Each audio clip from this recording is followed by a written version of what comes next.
Mm. Hi guys, I'm Sonal and welcome to my channel. Today I'm sharing the recipe of a savory cake with you. So this is a garlic onion cake, very similar to a focaccia, but it's something that I'm trying to replicate that my mother-in-law makes, and she makes this with rice flour. So it's coarsely ground rice flour, and you can add a lot of different vegetables to this. You can make it the way you want. But I tried to keep it neutral by making it into a garlic and onion bread. So let's go ahead and start the recipe.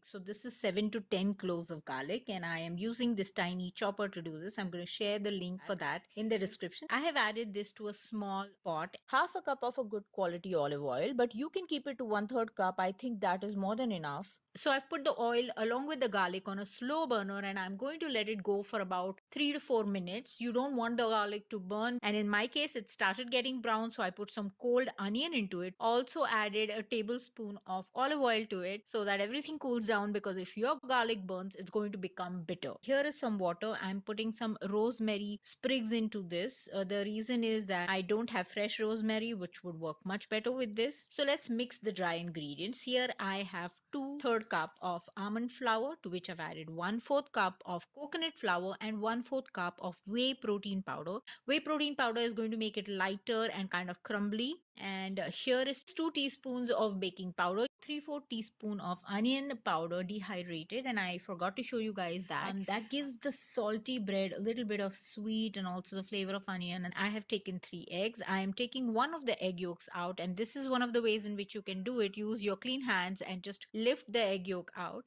1/8 teaspoon of salt, and now I'm adding the eggs, so 2 whole eggs and 1 egg white. Mix all of this together. Once this is fairly mixed, we are going to add our oil.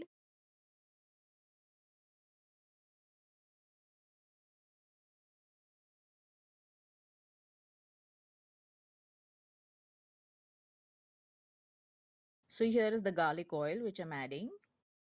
I've taken the onions out, and here I'm adding the oil in. I'm leaving the 1 tablespoon that I added extra because I'm also going to use it for dipping my bread in. Now I'm mixing everything together, and a little extra or less oil is not going to hurt you. So do as per your liking.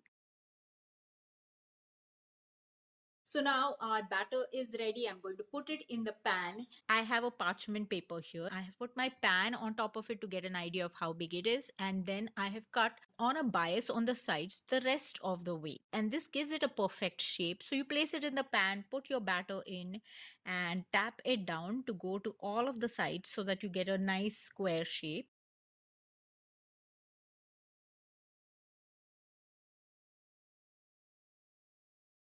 I'm going to tap it down with my fingers because that's the best way to flatten it. So I'm taking all of the leftover dough, putting oil on my fingers, and then sort of flattening it on the top. It also gives some bumps to the bread, which holds some oil. You could pour in a little more oil, but I think we have added enough, and that's the reason I'm just patting it down with oil and not poured olive oil. I'm also placing some sliced onion in a flower shape. This is the soaked rosemary. I'm just sprinkling that on top and sprinkling some sea salt on top. The sea salt is delicious on these kind of breads. So when you're making the bread in the batter itself, you don't want to add too much salt because then it's going to make it just too salty. I've put it in the oven at 180 degrees centigrade or 350 degrees Fahrenheit for about 20 to 25 minutes. Once the top is brown, you can get it out. I have let it cool down and cut it into cubes. Look at what it looks like from inside. I'm going to try this cake out right now. So it's not like a sweet cake, but it's a savory dish. And look at it, the texture. I'm hoping that it's focusing on it.